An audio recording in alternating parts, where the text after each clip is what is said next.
सिन्दूरारुणविग्रहां त्रिनयनां माणिक्यमौलिस्फुरत् तारानायकशेखरां स्मितमुखीम् आपीनवक्षोरुहां पाणिभ्यमलिपूर्णरत्नचषकं रक्तोत्पलं बिभ्रतिं सौम्यां रत्नघटस्थरक्तचरणां ध्यायेत् परामम्बिकाम्। जय मां ललितांबिका, जय गुरुदेव। अपने गुरुजनों के चरणों में नतमस्तक होते हुए, अपने सभी गुरु परंपरा को प्रणाम करते हुए और जितने मेरे श्रोतागण हैं सबके हृदय में बैठी मां ललिता को मैं प्रणाम करती हूँ और आदि शंकराचार्य को प्रणाम करते हुए मैं उनसे प्रार्थना करती हूँ कि सौंदर्य लहरी इस विषय पर हम जो श्रवण मनन कर रहे हैं ये मैं बिल्कुल आप लोगों को सरल भाषा में समझा पाऊँ।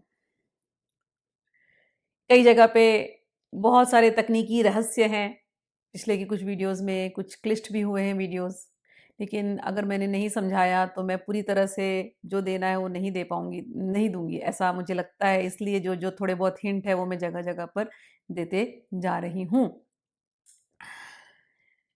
इस सब्जेक्ट में जैसा आप अभी तक तो जान गए होंगे, कहीं यंत्र की बात होती है तो कभी मंत्र की बात होती है, तो कभी देवी के स्वरूप की बात होती है, कभी कुंडलिनी की बात होती है, कभी बाला त्रिपुर सुंदरी की बात होती है, कभी षोडशी त्रिपुर सुंदरी की बात होती है।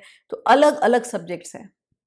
तो कई बार सुनने वाले को कंफ्यूजन भी हो सकता है कि अरे इतना कुछ बोल रहे हैं, हमारे तो पल्ले ही नहीं पड़ रहा, सब कुछ 20 फीट ऊपर जा रहा है।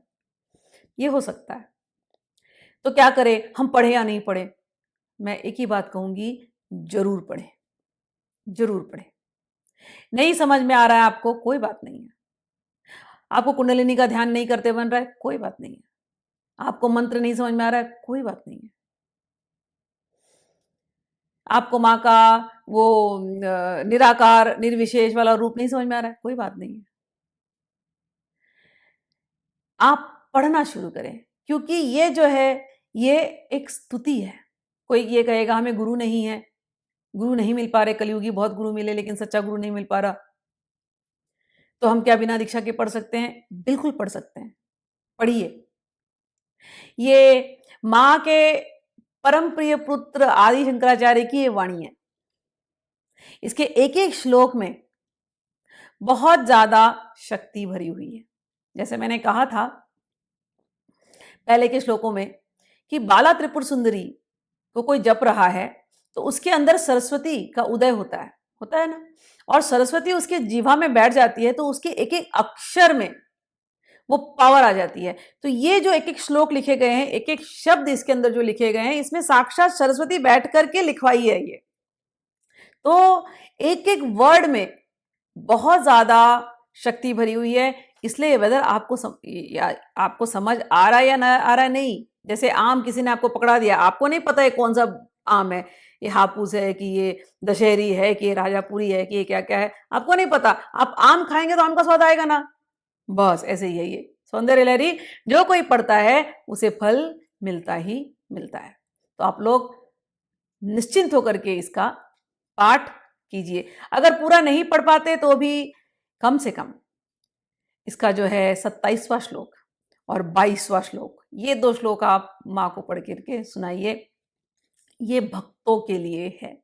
जो लोग ज्यादा ज्ञान में नहीं जा सकते, नहीं समझ सकते, उनके भी मन के जो संशय को दूर करता हुआ ये 2 श्लोक है, 22वां और 27वां, जो आज की वीडियो में हम चर्चा करेंगे। लेकिन पहले उसके पहले हम 21वें श्लोक पर चलते हैं। तडिल्लेखा तन्विं तपन शशि वैश्वानरमयीं निषण्णानां षण्णाम् अपयुपरि कमलानां तव कलाम् महापद्माटव्यां मृदतमलमायेन मनसा महान्तः पश्यन्तः ददति परमानंद लहरीम्।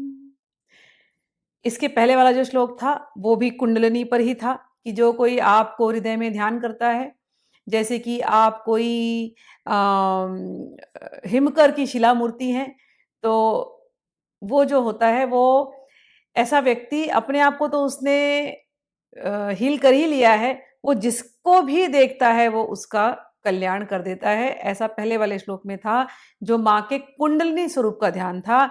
अब उस कुंडलिनी को, वो कुंडलिनी दिखती कैसी है, अब यहाँ पर उसका हिंट दिया गया है। कुंडलिनी जब जब खड़ी होती है, जब ऊपर चढ़ती है, तो ये जो है, ये आपकी सुषुम्ना नाड़ी, जो आपके स्पाइनल कॉर्ड के बेस से लेकर के आपके यहाँ पर आती है, फिर यहाँ से यहाँ तक आती है। तो ये जो नाड़ी होती है, ये बिल्कुल पतली सी धागे के जैसे बिजली की रेखा कोई हो, ऐसे ये दिखाई देती है। जब नीचे से ऊपर जाएगी तो ये गर्म होती है, और जब ऊपर से नीचे आती है तो ये ठंडक देती हुई आती है। तो कहते हैं, जो कोई आपके इस तड्डिल लेखा तन्वी, मतलब ये जो धागे के जैसा जो आपका स्वरूप है, कुंडलिनी का स्वरूप है, पतली, जो सूर्य की, चंद्रमा की और अग्नि की, तीनों के तेज को लेकर के जो चढ़ती है ऊपर, जो कोई आपका इस प्रकार से उन 6 कमलों पर ध्यान करता है, कहते हैं उसका मन विशुद्ध हो जाता है, और वो विशुद्ध मन वाला उस परम आनंद की लहरियों को अनुभव करता है। अब आपको कोई सोच करके आप लोग घबराना नहीं, अरे हमें तो कुंडलिनी पता ही नहीं, तो क्या हमें परम आनंद लहरी नहीं मिलेगी? आपको भी मिलेगी, भक्त को भी मिलती है।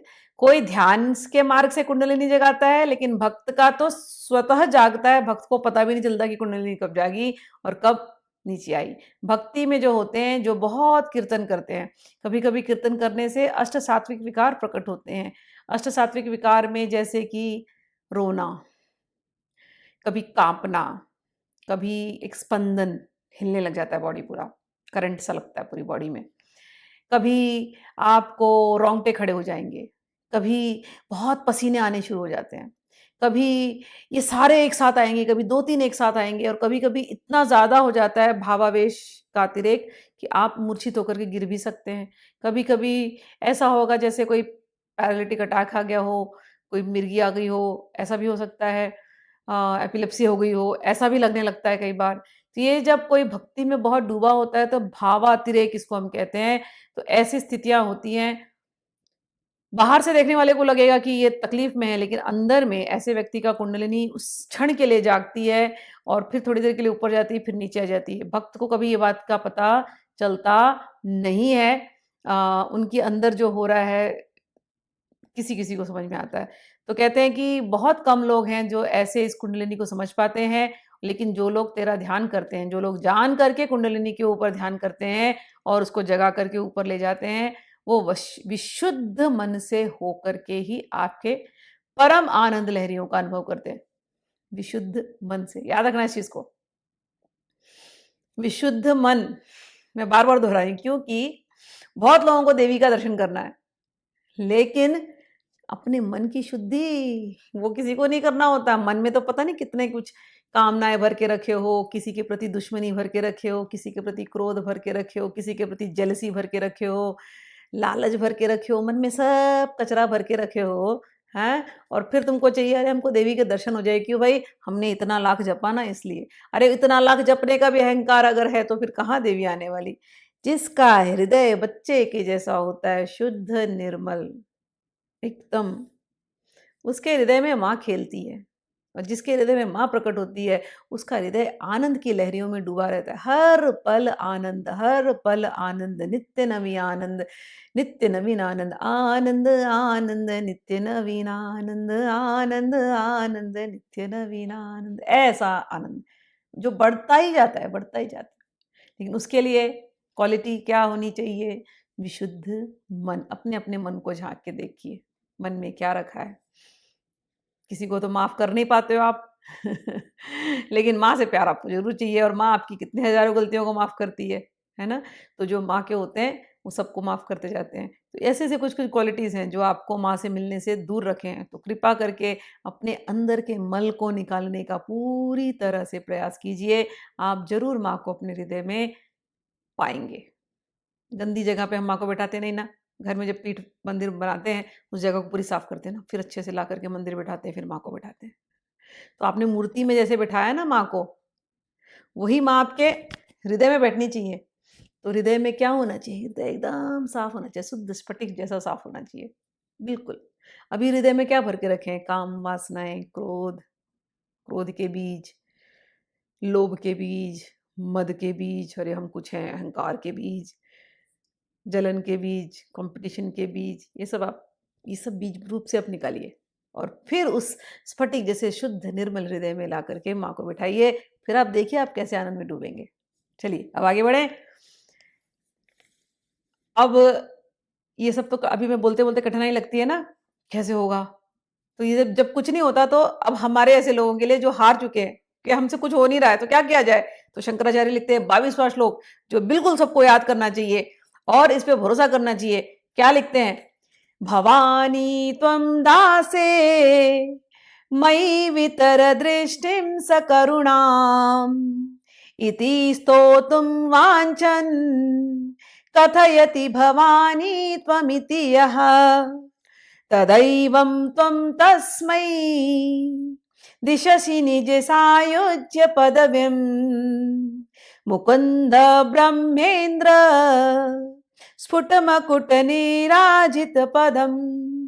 हे माँ, कोई भक्त आपके पास जब ऐसे आता है आपका बच्चा ये बोलने के लिए, माँ हम आपके दास हैं, हम आपके दास हैं, कृपा करके, कृपा करो माँ, कृपा वितर दृष्टि से करुणाम, अपनी करुणामयी दृष्टि हम पर डालिए, अपनी करुणामयी दृष्टि का वितरण कीजिए।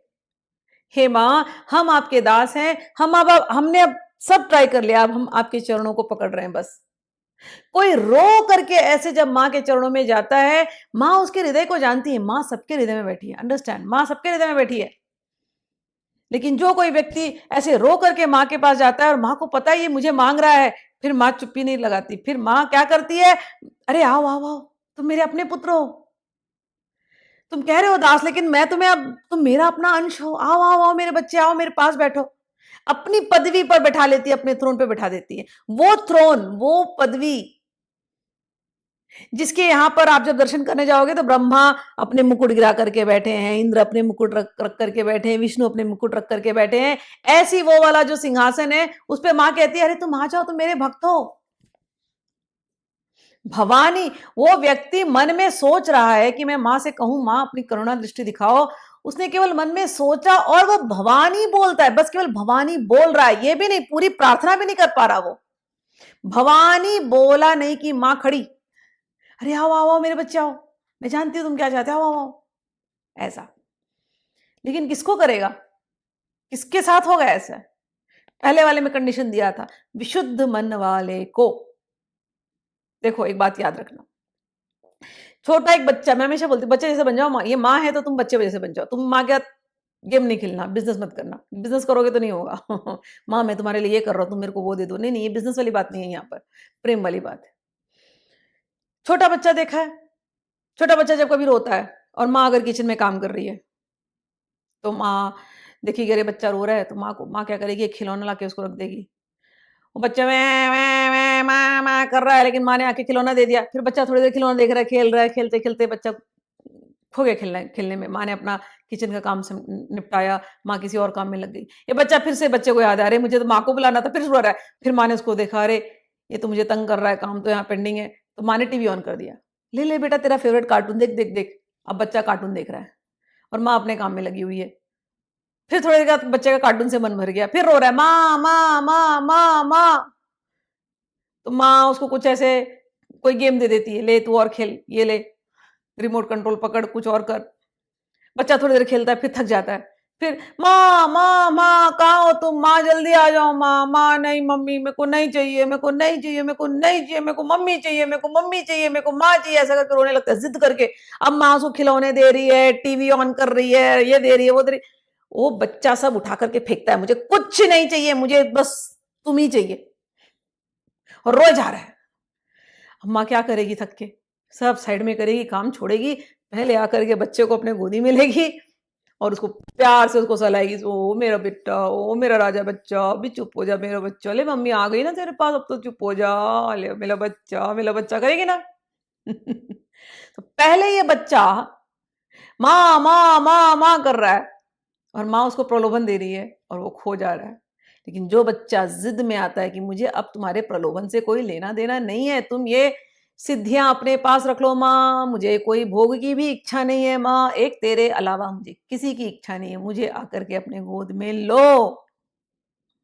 जो इस प्रकार से सरेंडर करता है ना, उसको माँ आकर के, फिर माँ का भजन बदल जाता है। फिर माँ उसको गोद में लेकर के, मेरा बच्चा, मेरा प्यारा बच्चा। पहले बच्चा बोलते मेरी माँ, मेरी माँ, मेरी माँ। अब माँ बोलती मेरा बच्चा, मेरा प्यारा बच्चा, मेरा बच्चा, आजा मेरे गोदी में, आजा, आजा मेरे गोदी में, आजा, आजा मेरे सिंहासन पे आजा। ऐसे बच्चे आप बनो। प्रलोभन नहीं, भोग की भी इच्छा नहीं, अब कोई और इच्छा ही नहीं, एक माँ तेरे अलावा। जिसका हृदय ऐसा निर्मल होता है, उससे माँ दूर नहीं है। माँ तो कभी दूर थी ही नहीं, माँ तो हृदय में है। देख नहीं पा रहे हो क्योंकि दृष्टि तुम्हारी बाहर।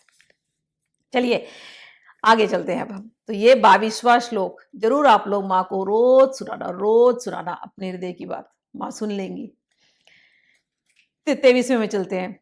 त्वया ऋत्वा वामं वपुर परितृप्तेन मनसा शरीरार्धं शंभो अपरमपि शङ्केरितम् अभूत् यदेतत्त्वद्रूपं सकलमरुणाभं त्रिनयनं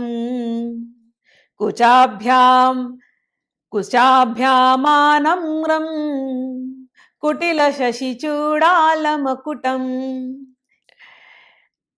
शंकराचार्य कह रहे हैं आप मेरे हृदय में बैठी हैं और आप तो लाल रंग की हैं। हमने ध्यान किया था ना पहले मनमथ कला का कि शिव और शक्ति साथ में बैठे, तो शिव और शक्ति साथ में बैठे। शिव का रंग तो स्फटिक जैसा, स्फटिक यानी एकदम साफ ग्लास के जैसा, कांच के जैसा, और माँ का रंग लाल जैसा। तो कह रहे माँ मैं आपको अपने हृदय में ध्यान कर रहा हूं, आप शिव के साथ बैठी हैं, शिव स्फटिक रंग के, आप लाल रंग की, लेकिन लगता है जैसे आपका लाल रंग अब उस स्फटिक पर चढ़ता जा रहा है, अब शिव भी मुझे लाल लाल नजर आ रहे हैं। माँ ये क्या बात हुई? शिव जी ने भी द्वितीय का चंद्रमा पहन कर रखा है, आपने भी द्वितीय का चंद्रमा पहन कर रखा है, अब तो मुझे ऐसा नजर आ रहा है कि आप दोनों ने एक ही मुकुट पहन करके रखा हुआ है, दोनों ने एक ही द्वितीय का चांद पकड़ लिया है। माँ आपके आधे स्तन के भार की वजह से ऐसे लगता है जैसे शिवजी अब झुक रहे हैं, आपने तो पूरी तरह से उनको घेर लिया है। क्या माँ आपका आधे में मन नहीं भर रहा? क्या आपको शिवजी पूरे के पूरे चाहिए? लगता है जैसे आप पूरे शिवजी को अपनी तरफ अपनी जैसा बना लोगी। तो शिवजी लाल लाल दिखाई दे रहे हैं। कहने का अर्थ है माँ आप भी तो शिव से इतना प्रेम करती हैं, इतना प्रेम करती हैं कि शिवजी ने आपका रंग अपने ऊपर ले लिया है। शिवजी ये जो लाल रंग है, ये लाल क्या है? ये शिव और शक्ति के प्रेम का रंग है कि आपके भार से शिवजी झुक जा रहे हैं। शिवजी कहते हैं आओ तो मैं तुम्हारा हूं, और कितना मुझे लेना चाहती हूँ हे प्रिय, खींच लो मुझे अपनी तरफ पूरी तरह से। तो शिव का भी आकर्षण केवल लगता है आप ही के ऊपर है, और आप भी शिव के बिना रह नहीं पाती, उनको आप अपनी तरफ पूरी तरह से खींच करके उनको भी लालम लाल आप बना दे रही हैं। ऐसा मुझे दर्शन हो रहा है अपने हृदय में। 24वां। जगत सूते धाता हरिरवती रुद्राक्ष पयते तिरस्कुर्वन्नेतत् स्वमपि वपुरीशस्तरयति सदा पूर्वः सर्वं तदिदम् अनुगृह्णाति च शिवः आलम्ब्य क्षणचलितयो भ्रूलतिकयोः। हिमा ब्रह्मा जी ये इस विश्व का सृजन करते हैं। विष्णु जी विश्व का पालन करते हैं। रुद्र विश्व का संहार करते हैं। तो एक बार सृष्टि बनती है, फिर उसका पालन होता है, फिर संहार हो जाता है। तो जब संहार होने के बाद सब आत्माएं बीज रूप में आ जाती हैं। बीज रूप में आने के बाद ईश्वर जो है वो उनको संभाल करके रखते हैं, और रखने के बाद जो हैं ये सारे के सारे लोग, इनकी तो उम्र खत्म है ना। जब एक एक ब्रह्मांड खत्म तो ब्रह्मा जी की उम्र खत्म, अब विष्णु जी का रोल खत्म, अब रुद्र जी का रोल खत्म और ईश्वर का भी रोल। उसके बाद में बड़ा प्रलय आता है, जब तक नई सृष्टि नहीं शुरू होगी तब तक सबका रोल खत्म। लेकिन एक जन रह जाते हैं, पांचवें ब्रह्म, वो है सदाशिव। उनका रोल कभी खत्म नहीं होता। वो वैसे के वैसे ही जीवित होते हैं, जैसे कहने कहा जाए कि ब्रह्मा जी तो मर गए, ब्रह्मांड खत्म। ब्रह्मा जी का एक दिन और एक रात में ये पूरे 14 लोग बन जाते हैं, पूरा ये ब्रह्मांड। तो जब एक ब्रह्मांड खत्म हुआ, ब्रह्मा खत्म, विष्णु खत्म, वो महेश खत्म और वो रुद्र खत्म, और सब के सब बीज रूप में आकर के सदाशिव के अंदर रहते हैं। लेकिन सदाख्य तत्व या सदाशिव का जो तत्व है वो कभी खत्म नहीं होता। और ये ब्रह्मा विष्णु रुद्र ये भले ही खत्म हो गए, ऐसा लगता है कि ये लोग काम कर रहे हैं, ये लोग बड़े लोग हैं, लेकिन ये काम करते कैसे हैं? अगली सृष्टि शुरुआत होने वाली कैसे है, होती कैसे है? तो अगला सृष्टि शुरुआत करने के लिए सदाशिव को ऑर्डर करना पड़ता है, आज्ञा देना पड़ता है इनको तीनों को कि ब्रह्मा जी अब उठो, निकलो बीज रूप में हो गया, अब बाहर आओ, अब आपको ब्रह्मांड बनाना है। विष्णु जी ब्रह्मांड बन गया, अब आप पालन करो। रुद्र जी अब बन गया सब, अब जगह जगह बार बार प्रलय होने वाला है, बहुत लोग मरने वाले हैं, तो आपका डिपार्टमेंट अब संभालो। ये आज्ञा वो किससे लेते हैं? सदाशिव से। लेकिन सदाशिव किससे आज्ञा लेते हैं? कहते हैं मां सदाशिव तो केवल आपको देखते रहते हैं, बस आप केवल अपनी भ्रुकुटी घुमाती हैं बस आपकी भ्रुकुटी घुमाते ही सदाशिव को समझ जाता है, हाँ अभी ब्रह्मा जी को उठाओ, अभी विष्णु जी को उठाओ, अभी महेश को उठाओ, रुद्र को उठाओ, अभी ईश्वर को बोलो ये काम करने के लिए। तो सदाशिव आप केवल भ्रुकुटी उठाती हैं, भ्रुकुटी हिलाती हैं, बस आपकी भ्रुकुटी हिलते हिलते सदाशिव ऑर्डर दे देते हैं और फिर से ब्रह्मा विष्णु रुद्र ये लोग प्रकट होकर के फिर से एक नई ब्रह्मांड बनाते हैं। आप दोनों का तो ये खेल है, बस एक ब्रह्मांड बनाओ फिर खत्म कर दो, फिर दूसरा ब्रह्मांड बनाओ खत्म कर दो, तीसरा ब्रह्मांड बताओ खत्म कर दो। न जाने कितने कितने ब्रह्मांड, एक एक कितने ब्रह्मा आपने बनाए, एक एक ब्रह्मा के अंदर कितने ब्रह्मांड आपने बनाए। आप लोगों के लिए तो ये बस एक खेल है। जैसे कोई बच्चा होता है ना, समुद्र किनारे जाता है, तो वो समुद्र किनारे रेत लेता है और खूब बनाएगा, वो उसके साथ कोई महल वहल बनाता है बड़ा सुंदर। अब देखने वाले बोलेंगे हाय कितना मेहनत से उसने महल बनाया, कितना सुंदर बनाया बनाया ना। लेकिन जब घर जाने का समय होगा तो खुद ही वो बच्चा अपने आप से मार देता है पूरा महल को पानी, और वो जो रेत का महल रहता है वो पानी में मिक्स हो जाता है। तो बच्चे को थोड़ी ना गम होता है कि अरे मैंने रेत का महल बनाया, मेरे को लगाव हो गया, मेरा रेत का महल चला गया। उसको पता है आया है जाएगा। तो ये शिव और पार्वती या शिव और शक्ति, पराब्रह्म पर शक्ति, इनका यही काम है ये ऐसे ऐसे बहुत ब्रह्मांड बनाते हैं, इनके लिए रेत के खेल के समान है। ब्रह्मांड बनते हैं, ब्रह्मांड जाते हैं। लेकिन जब ब्रह्मांड बनते हैं, ब्रह्मांड जाते हैं, सारे जीव ब्रह्मा विष्णु ये सब कुछ बीज रूप में, आत्म स्वरूप में सब कुछ सदा शिव में रहते हैं। और फिर जब नई सृष्टि का शुरुआत होता है सब वापस वैसे के वैसे आ जाते हैं। चलिए अब 25 पे चलते हैं। त्रयाणां देवानां त्रिगुणजनितानां तव शिवे भवेत् पूजा पूजा तव चरणयोर्या विरचिता तथा हि त्वत्पादोद् वहनमणिपीठस्य निकटे स्थिता ये ते शश्वन् मुकुलितकरोतं समुकुटः। हे देवी, कोई यदि आपके चरणों की पूजा कर ले तो इन तीनों देव ब्रह्मा विष्णु रुद्र की भी पूजा स्वतः हो जाती है। इसीलिए ये उचित है कि ये तीनों देवता अपने मुकुटों को आपके चरणों में ही रखे रहे। आपकी पूजा है तो इनका भी आदर अपने आप हो रहा है। 26वें पे चलते हैं। विरंची पंचत्वं हरिराप्नोति विरतिम विनाशं की नाशो भजति धनदो याति निधनम वितन्द्री माहेन्द्री विततिरपि सम्मीलित दृशा महासंहारे यस्मिन् विहरति सती त्वत्पतिरसौ। हे मां, हे सती, आप सती हैं तो सती का यहां पर स्पेशली अर्थ दिया है कि आप ही की वजह से जब प्रलय होता है तो ब्रह्मा जी समाप्त हो जाते हैं। ठीक, विष्णु जी तो समाप्त हो गए, पहले हमने पढ़ा।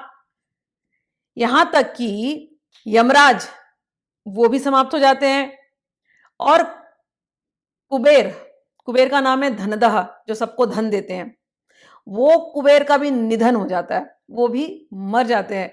तो और इतना ही नहीं है, 14 के 14 इंद्र जो स्वर्ग के राजा हैं, वो 14 इंद्र भी समाप्त हो जाते हैं। एक ब्रह्मा जी, जब ब्रह्मा के एक दिन और एक रात्रि में 14 मनवंतर हो जाते हैं, 14 मनु, और उन 14 मनवंतरों के अंतराल में एक एक इंद्र पैदा होते हैं, तो वो इंद्र भी मर जाते हैं। तो ये जो अपने आप को महान स्वर्ग का राजा समझते हैं, ये भी मर जाते हैं। तो सब लोग मर जाते हैं, लेकिन एक रह जाता है हमेशा के लिए। कौन है वो है सदाशिव। ये जो सदाशिव है, कहते हैं ये सदाशिव तो महासंहार हो रहा है, फिर भी महासंहार में भी ये आपके साथ बड़े आराम से खेल रहे होते हैं। ऐसे लगता है ये क्यों खेल रहे हैं आपके साथ? क्योंकि आप इनकी पत्नी हो। आपकी पतिव्रता होने की वजह से, आपकी ऐसी शक्ति की वजह से, पतिव्रता की शक्ति की वजह से शिव कभी मरते नहीं, शिव वैसे के वैसे ही रहते हैं, उल्टा संहार होता रहता है। सब लोग अपनी जान बचाने पे पड़े हैं, शिव जी तो आपके हाथ विहार करते होते हैं। अब 27वां, ये one of the favourite shlokas है। इतनी सारी बातें हमने की, ये नॉर्मल लोगों के लिए श्लोक है। देखिए क्या कहते हैं।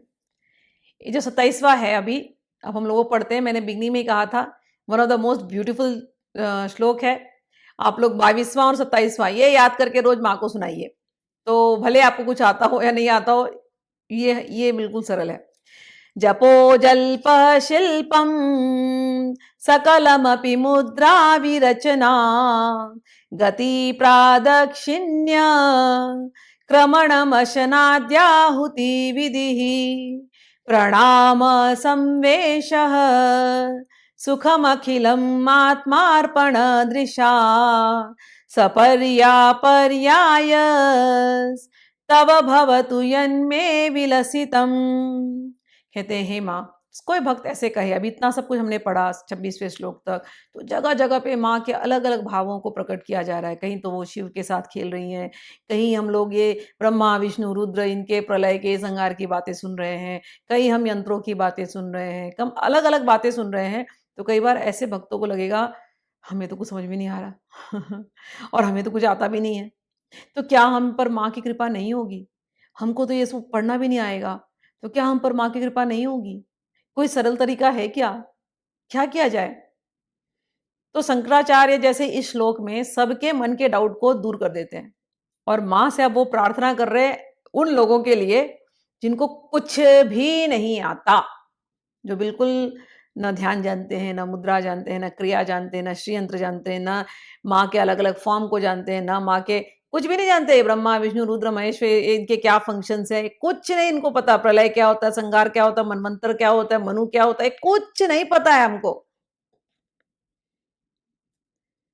जिनको ऐसा लगता है कि ऐसी बातें भी लग रहा है ना कि क्या बात कर रहे हैं लोग, निरर्थक, अर्थ वाली बातें भी निरर्थक लग रही हैं, तो उनकी क्या दशा होगी? उनको क्या करना चाहिए?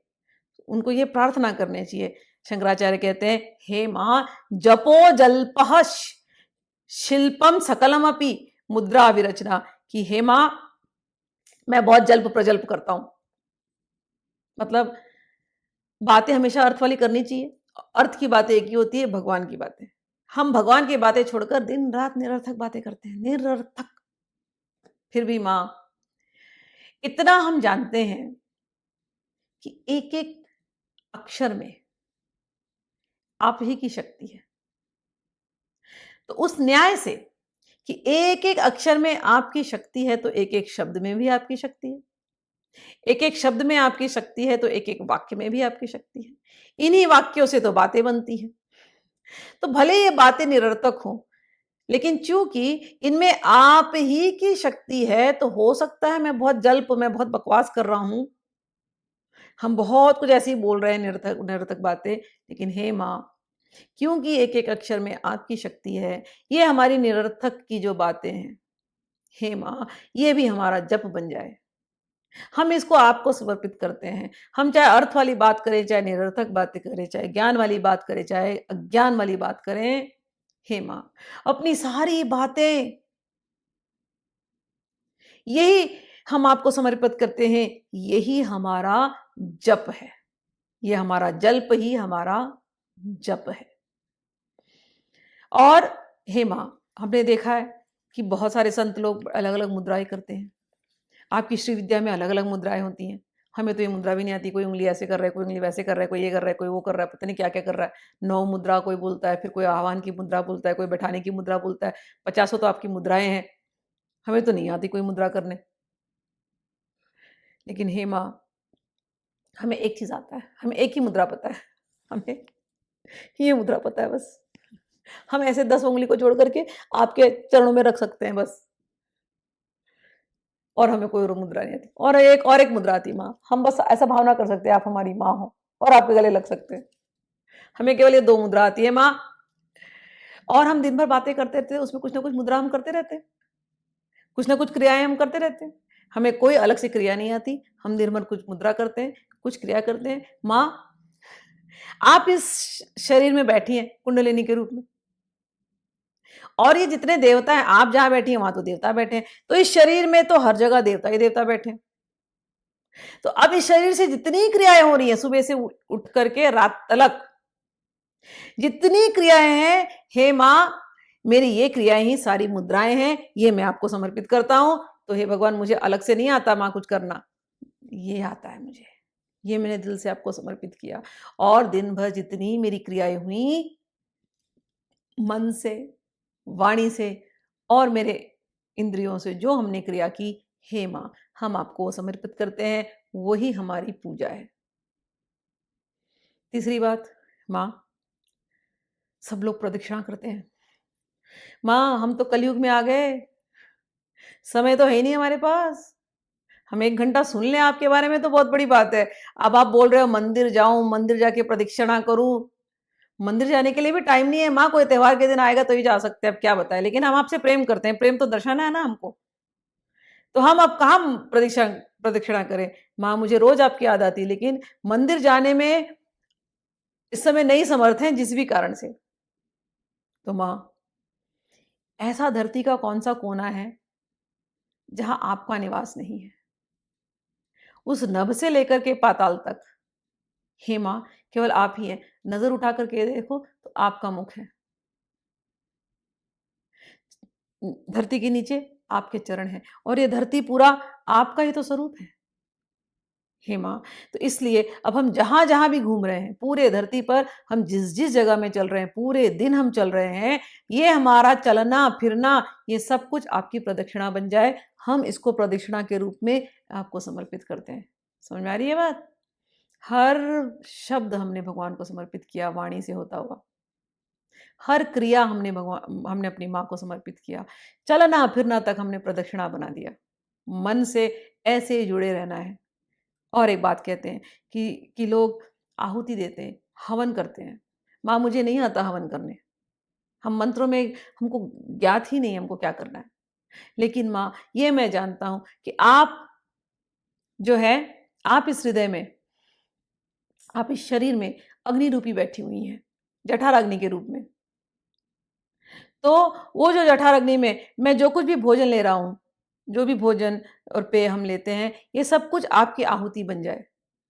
ये मैं अपने लिए नहीं, ये जो भोजन लिया, वो जठराग्नि में गई। जठराग्नि ही यज्ञ का कुंड है और वहीं पर ये जो अग्नि होती है, जैसे हम स्वाहा स्वाहा करते हैं हवन में ना, तो हम आहुति डालते हैं, तो वो अग्नि जाकर के देवताओं को वो आहुति देती है। तो हम ये जो खाना खा रहे हैं, ये इस जठराग्नि में आहुति जा रही है। हे माँ, ये भोग की आहुति भी हम आपको ही समर्पित करते हैं।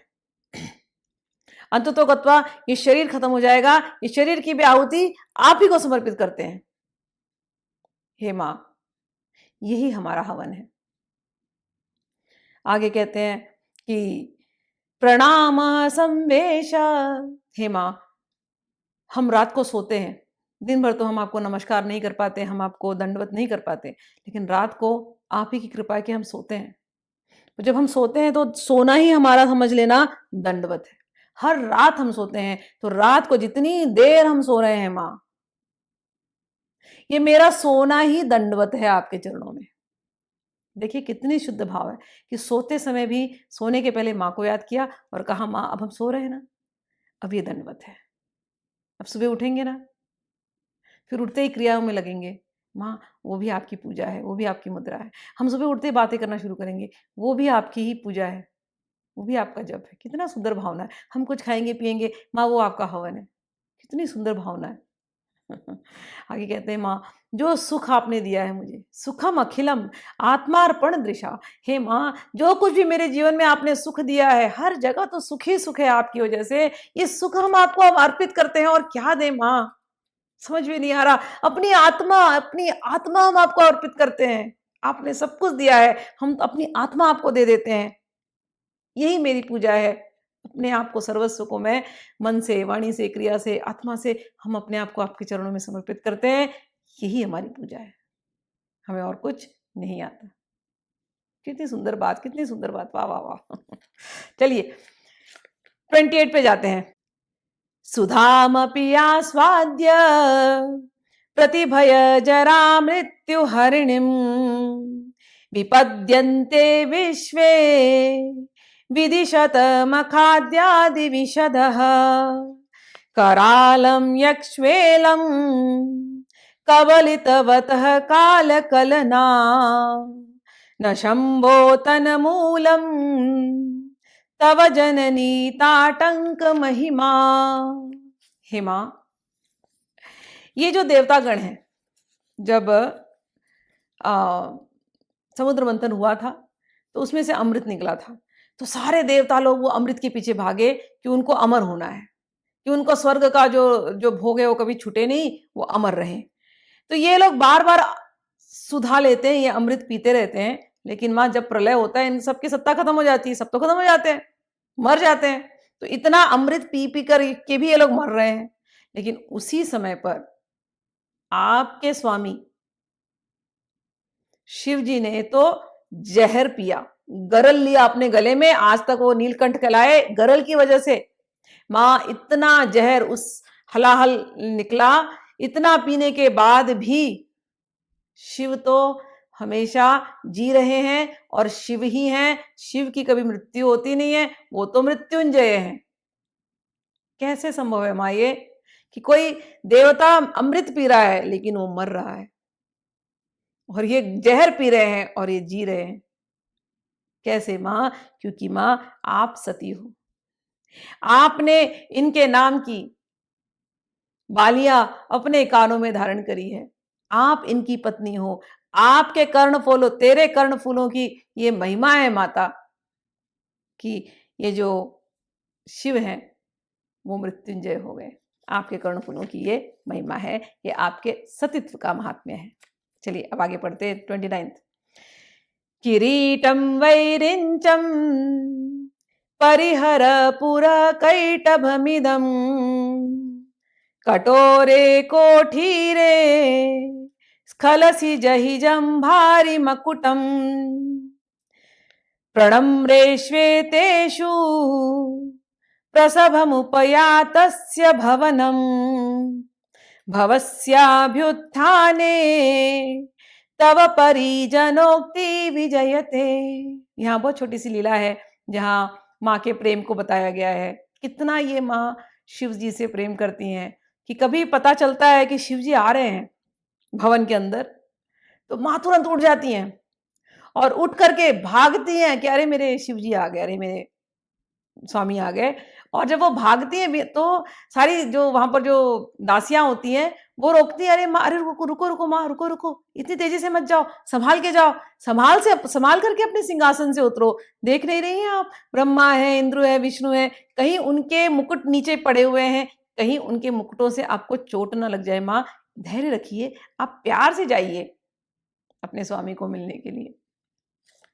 तो ये उनका शिव जी के प्रति प्रेम ये दर्शाता है। इसमें और एक का भाव प्रकट होता है कि माँ तो कुंडलिनी रूप में है, तो नीचे से उठती है यहाँ जाने के लिए। तो इंद्र तो है वो पृथ्वी तत्व में मूलाधार में है, तो कहते हैं कि कुंडलिनी तुम इतनी तेजी से मत उठो, धीरे धीरे उठो, तुम्हें कहीं ठोकर ना लग जाए और तुम कहीं गलत रास्ते न चले जाओ, क्योंकि कुंडलिनी अगर सही तरीके से नहीं जागी तो उसके साइड इफेक्ट्स भी बहुत होते हैं। तो जो कुंडलिनी की साधना करते हैं वो उसको धीरे धीरे धीरे धीरे सही तरीके से ब्रह्म ग्रंथि, विष्णु ग्रंथि, रुद्र ग्रंथि को तोड़ते हुए जाते हैं। तो कहते हैं कुंडलिनी आराम से, धीरे धीरे, इतनी भी तेजी मत दिखाओ। तो ये इसका अर्थ हुआ। ये आज के लिए लास्ट है। स्वदेहोद्भूताभिः घृणिभिः अणिमाद्याभिः अभितः निषेव्ये नित्ये त्वाम् अहमिति सदा भावयति यः किमाश्चर्यं तस्य त्रिनयन समृद्धिं त्रिनयतो महासंवर्ताग्निः विरचयति नीराजन विधिम। हे नित्य, हे माँ, जो कोई भी योगी अपने हृदय में आपके दोनों चरणों का ध्यान करता है, जब माँ के चरणों का ध्यान करना ना, तो माँ के चरण एकदम प्रकाशवान है, दैदीप्यमान, ऐसे चरणों का ध्यान करना, सुंदर चरण। और जब आप लोग ध्यान करना तो बिल्कुल माँ के चरण कोमल हैं और माँ ने चरणों में जैसे पायल पहनी है, आलता लगाया हुआ है, ऐसे सुंदर चरणों का आप लोग ध्यान करना। और जब ध्यान करेंगे तो माँ के चरणों के पास जितनी सिद्धियां हैं ये सारी माँ के चरणों के पास ही बैठी हैं। तो ये आपको दिखाई देंगी आगे जाकर के। जो ललिता का भक्त होता है उसे बहुत सिद्धियां मिलती हैं, लेकिन ललिता के भक्त को सिद्धियां चाहिए ही नहीं। अगर आप सिद्धियों के पीछे भाग रहे हैं तो आप ललिता को नहीं चाहते, आप सिद्धियां चाहते हैं। समझ लेना एक बात को। कोई ये कहे हम माँ से प्रेम करते हैं, तो माँ से प्रेम प्रेम होता है, प्रेम में देने की भावना होती है, प्रेम में लेने की भावना नहीं होती है। जब तक आप ले रहे हैं, अभी तक आपने शुद्ध प्रेम को, विशुद्ध प्रेम को समझा नहीं है। आप माँ के सामने जाएं कि माँ हम हमें सिद्धियां चाहिए, तो माँ तो सिद्धियां दे देगी, 1 सेकंड में दे देगी लेकिन आप फिर माँ से थोड़ी प्रेम कर रहे हैं, आप तो सिद्धियों से प्रेम कर रहे हैं।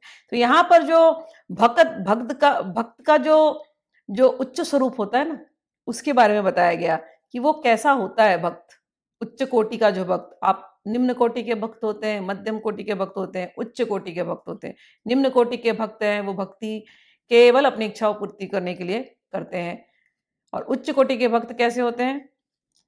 कहते हैं हे नित्य, जो आपके चरणों का ध्यान करता है और ये सोचते हुए ध्यान करता है कि हे माँ, आप मेरी हो और मैं आपका हूं। माँ, I am yours, you are mine. तुम हमारी हो, हम तुम्हारे हैं, हम तुम्हारे हैं, हम तुम्हारे हैं, हम तुम्हारे हैं। हे माँ, आपके सिवा मेरा कोई और नहीं, हम केवल आप ही के हैं। हम किसी और चीज को जानते ही नहीं, आपके चरणों के अतिरिक्त हमें और कुछ पता ही नहीं। जो इस प्रकार से एकदम एकात्म भाव से माँ है और हम हैं। ये नहीं कि ध्यान करते समय हमें पूरा दुनिया याद आ रहा है और हमारी जो इच्छाएं कर रिपीटेडली हम सुना रहे हैं माँ को, वो नहीं बनी। माँ तुम्हारे चरणों के अतिरिक्त और कुछ नहीं है। तादात्म्य भाव से जो ऐसे ध्यान करता है माँ और मैं एक हूं, तो ऐसा जो जो होता है, कहते हैं उसका भाव कैसा होता है कि माश्चर्यम तस्य त्रिनयन समृद्धिम तृणयतो महासंवर्ता अग्नि विरचति। तो उसमें क्या आश्चर्य की बात है कि ऐसा भक्त जो माँ के साथ एकात्म भाव से जुड़ा हुआ है, इतने तदात्म्य भाव से जुड़ा हुआ है कि शिवजी अगर आकर के कहे अरे आओ, मैं तुम्हें सारा ऐश्वर्य दूंगा, तुम्हें मैं सायुज्य पदवी दूंगा, वो कहते हैं मुझे नहीं चाहिए सायुज्य पदवी, मुझे नहीं चाहिए कोई सिद्धि। हे शिव जी, हे सिद्धियां, आप लोग मुझसे दूर रहिए। क्यों भाई, क्यों बोल रहे हो ऐसे दूर रहने के लिए? मैं अपनी माँ के चरणों के साथ लगा हूं, दिखाई नहीं दे रहा आपको? माँ के चरणों से अच्छा कोई चीज है क्या दुनिया में? माँ जब अपने हाथ मेरे सर पे रखती है, वो जो प्रेम मुझे मिलता है, इस प्रेम से अतिरिक्त कुछ और चीज है क्या दुनिया में? ये सिद्धियां मुझे क्या देंगी? इन सिद्धियों को दूर रखो। आपको हम ऐश्वर्य देंगे, ऐश्वर्य को दूर रखो। इस समय हम अपनी माँ के साथ हैं और माँ से बढ़कर के हमें कुछ संसार में अच्छा नहीं लगता। तो शंकराचार्य कहते हैं ऐसा जो कोई भक्त होता है माँ से जुड़ा हुआ, उसको क्या है, शिव जी की सायुज्य पदवी भी उसको घास के बराबर लगती है, तिनके के बराबर लगती है, कहता है उसको छोड़ देता है। ऐसा साधक, इसकी आरती क्या है, कहते हैं संवर्त अग्नि की आरती उतारता है, इसमें आश्चर्य क्या है।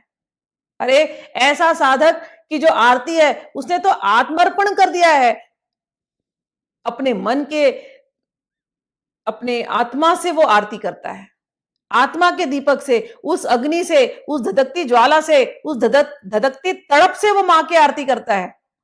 उसे संसार का कुछ नहीं चाहिए, केवल मां, केवल मां, केवल मां। उसकी भावना में जो आग लगी होती है मां के चरणों से चिपके रहने की, बस वही उसकी आरती है, वही उसका दीपक है, उसके हृदय का दीपक, उसका प्रेम ही वही वो अर्पित करता है, और उसे कुछ नहीं चाहिए। संसार के सारे प्रलोभन, सिद्धियां, भगवान शिव तक आकर के उसको प्रलोभन दे जाए तो बोलता है मुझे नहीं चाहिए। आप क्यों नहीं समझ रहे हैं, मुझे केवल और केवल मेरी माँ के चरणों से प्रेम है, बस। तो ये श्लोक हुआ 30वां, जिसमें उत्तम भगत की बात की गई है। पहले शुरू करते हैं हम, यूजली जो शुरू हुआ होता है माँ का भक्ति, भोग और मोक्ष साथ में है, ऐसे कहते हैं ना, लेकिन एंड कहाँ होता है, न भोग चाहिए न मोक्ष चाहिए, केवल माँ ही चाहिए, माँ ही चाहिए, माँ ही चाहिए। अब हम लोग इसको एंड करते हैं, बाकी के अगले श्लोक भी ऐसे ही सुंदर सुंदर हैं, वो अगले वीडियो में करते हैं। जय माँ, जय गुरुदेव।